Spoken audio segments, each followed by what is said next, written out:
Hello students. तो आप सभी का स्वागत है डाउटनट ऐप पर। तो स्टूडेंट्स, लास्ट वीडियो लेक्चर के अंदर हमने डिस्कस किया था कि हमारे पास जो सिलेंडर है वो ज्योमेट्री हमारे पास कैसे बनती है। ठीक है।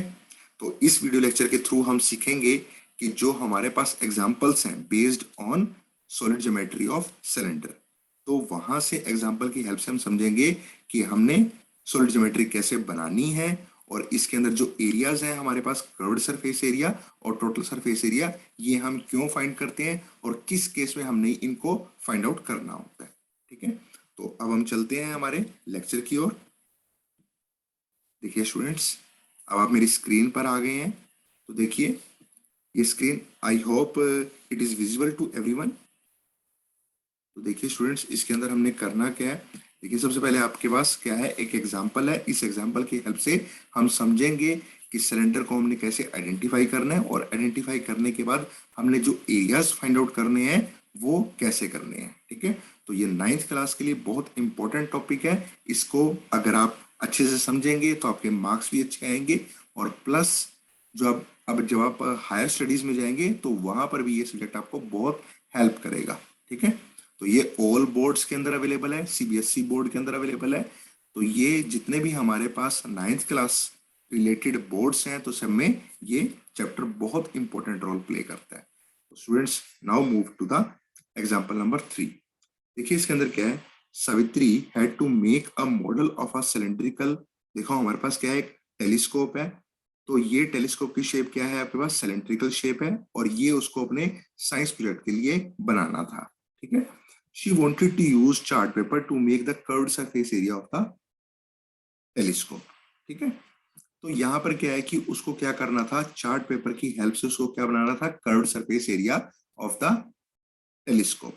What would be the area of the chart paper required by हर। अब उसने दे दिया आपको कि ये सिलेंड्रिकल शेप क्या है और इसका आपको कर्व्ड सरफेस एरिया निकालना है। If she wanted to make a kaleidoscope of this much length with this much radius.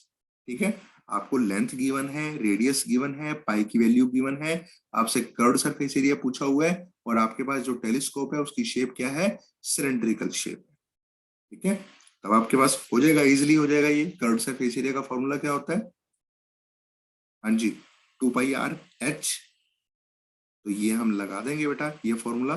Radius आपको गिवन है, रेडियस कितनी गिवन है आपको, ये रेडियस गिवन है और ये लेंथ गिवन है। आपको ये ध्यान देना है कि जितने भी आपको यहाँ पर ये इनपुट के जो आपको फैक्टर्स दिए होंगे जैसे रेडियस और लेंथ, ये जो पैरामीटर्स दिए हुए हैं आपको ध्यान रखना है कि इनकी यूनिट्स सेम हो।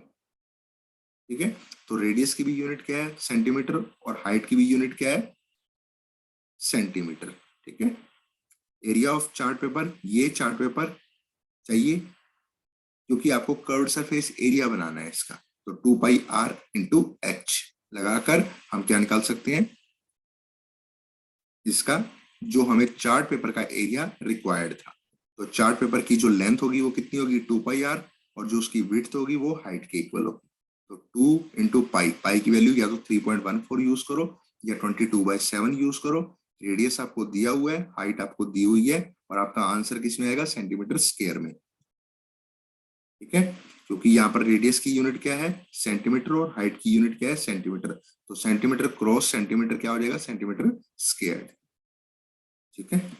नेक्स्ट हम मूव करते हैं आगे। देखो स्टूडेंट्स, आगे क्या है हमारे पास, अब हम चलते हैं राइट सर्कुलर कोन की ओर।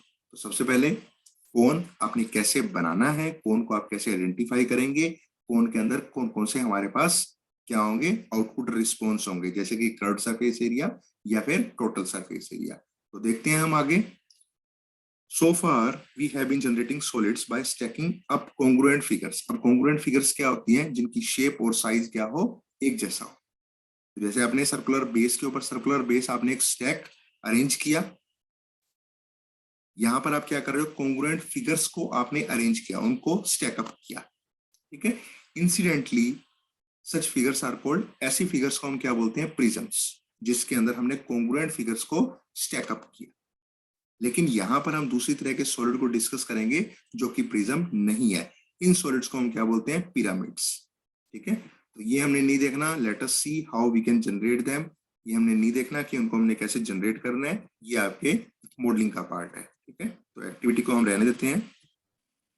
तो मैं आपको ये बता देता हूँ कि राइट सर्कुलर कोन, ये चीज इंपॉर्टेंट है कि राइट सर्कुलर कोन हम किस कोन को बोलेंगे कि वो राइट सर्कुलर, वो कैसे होता है। देखो देखो फिगर 13.13C, 13.13C, अगर आप ये फिगर देखो, ठीक है, तो इसके अंदर हमारे पास क्या है, ये राइट सर्कुलर कोन की फिगर है।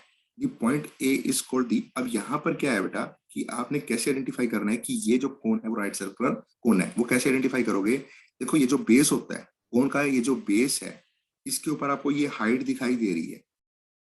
तो इस बेस का जो डायमीटर है और ये जो हाइट है, ये हाइट और ये बेस का डायमीटर, इन दोनों के बीच का जो एंगल होगा वो क्या होगा, 90 डिग्री। अगर वो 90 डिग्री है, that means the cone you are having is a right circular cone. ठीक है, ये राइट सर्कुलर कोन हो गया। अब आगे हम चलते हैं। राइट सर्कुलर कोन है अगर आपके पास, तो पॉइंट ए को हम बोलते हैं वर्टेक्स, और ए बी को हम क्या बोलते हैं, ये जो ए बी है इसको हम हाइट बोलते हैं, और जो ये बी सी है इसको हम क्या बोलते हैं, रेडियस ऑफ द कोन। ठीक है, और ये जो ए सी होगा, ए सी को हम क्या बोलते हैं, स्लांट हाइट ऑफ द कोन। ठीक है, तो ये कुछ हमारे पास क्या है, पैरामीटर्स हैं, ये आपको पता होने चाहिए कि ए क्या है, वर्टेक्स है, एच क्या है, हाइट ऑफ द कोन है, और ये बी सी क्या है, रेडियस ऑफ द कोन, और ए सी क्या है हमारे पास, slant height of the cone. देखो अब आगे क्या है हमारे पास, बी जो होता है वो सर्कुलर बेस का क्या होगा, सेंटर होगा। हाइट, रेडियस और कोन को हम किससे डिनोट करते हैं, एच, आर और एल से। तो ये आपको बताया हुआ है। और किस केस में आप कहेंगे कि आपका जो कोन है वो राइट सर्कुलर नहीं है, देखो ये जो हाइट है कोन की, ठीक है, ये बेस के साथ क्या है, एक लेस देन 90 डिग्री एंगल पर है, ये ग्रेटर देन हो, लेस देन हो, लेकिन इक्वल टू 90 डिग्री अगर नहीं है, तब हम कहेंगे कि ये जो कोन है वो राइट सर्कुलर कोन नहीं है। या जो ये बेस है, अगर ये सर्कुलर बेस नहीं है, तो उस केस के अंदर भी हम क्या कहेंगे कि ये जो कोन है वो राइट सर्कुलर कोन नहीं है। ठीक है, चलो आगे आ जाते हैं हम। ये एक्टिविटी आपकी मॉडलिंग का पार्ट है, ये हम नहीं डिस्कस करेंगे। ठीक है, लेकिन अब ये देख सकते हैं कि आपके पास, जस्ट अ मिनट स्टूडेंट्स,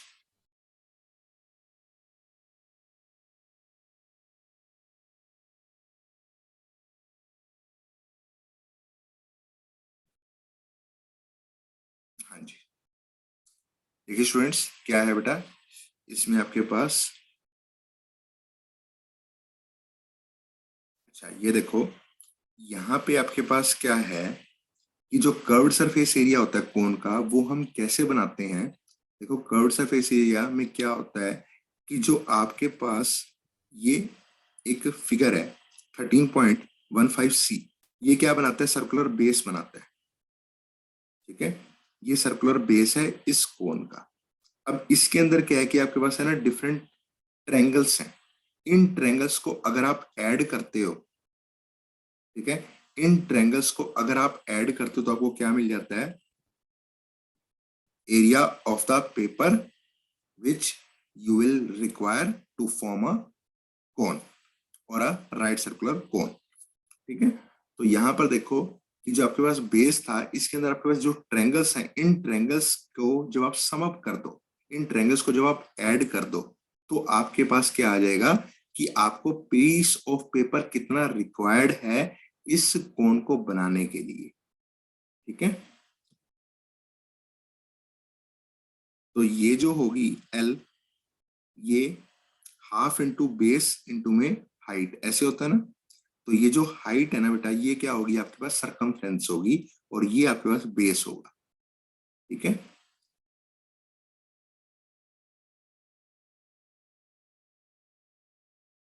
तो आपके पास जो एरिया आ जाएगा कोन का वो क्या आएगा, पाई आर एल। अब आपसे ये नहीं पूछेगा कोई एग्जाम में कि आप मेरे को बताओ कि ये कर्व सरफेस एरिया कैसे बना। ठीक है, आपको सिर्फ फॉर्मूला याद रखना है। ठीक है, किसी भी एग्जाम में आपसे ये नहीं पूछेगा कि आप मेरे को प्रूव करके दिखाओ कि आपने ये कोन कैसे बनाया है। आप वो एक्टिविटी आपसे नहीं पूछेगा, आपसे क्या पूछेगा, सिर्फ questions based upon this topic of cone. तो आपको ये पता होना चाहिए कि कर्व्ड सरफेस एरिया निकलता कैसे है और कर्व्ड सरफेस एरिया से मतलब क्या है, यानी कि आप इसको कवर कर रहे हो। देखो आप बेस के ऊपर कभी भी वो नहीं लगाओगे, कवरिंग नहीं लगाते, आप सिर्फ उसकी बाउंड्री को कवर करते हो।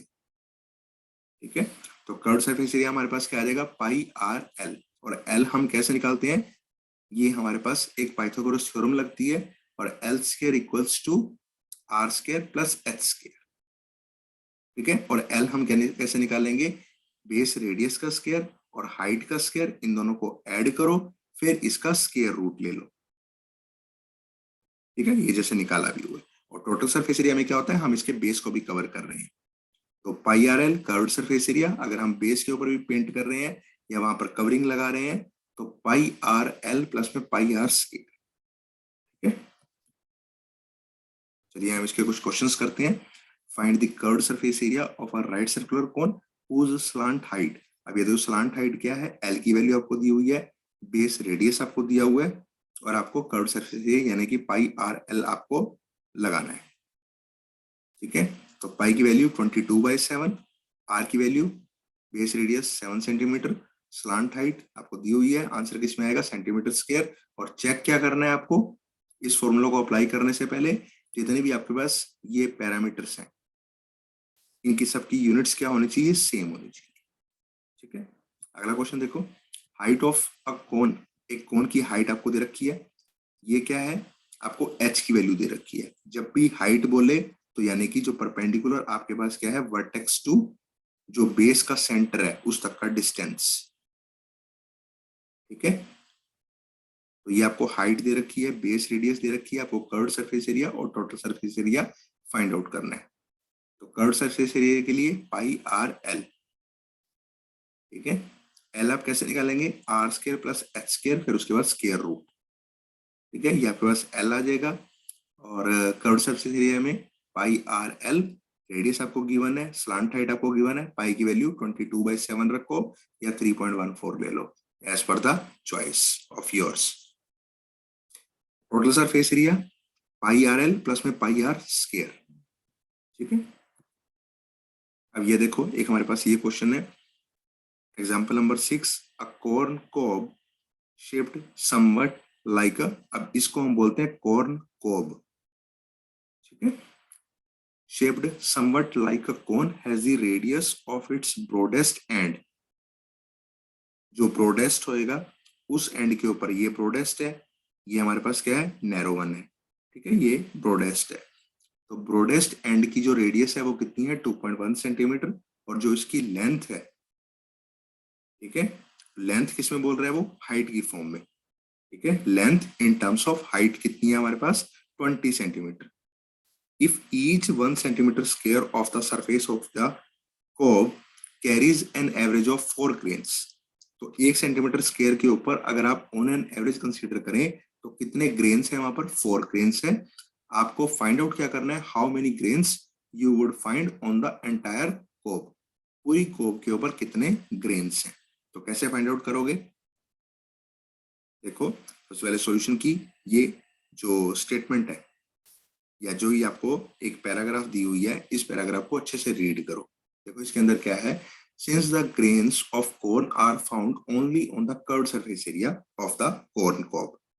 ठीक है, तो कॉर्न कॉब के जो कर्व्ड सरफेस एरिया है, क्योंकि उसका जो आउटर पोर्शन है वहां पर ही हमें क्या दिया हुआ है, ग्रेन्स की प्रेजेंस दिखाई हुई है। We would need to know the curved surface area, इसलिए हमें किस चीज की रिक्वायरमेंट है, कर्व्ड सरफेस एरिया को फाइंड आउट करने की, ताकि हम किसको निकाल पाए, total number of grains present over there.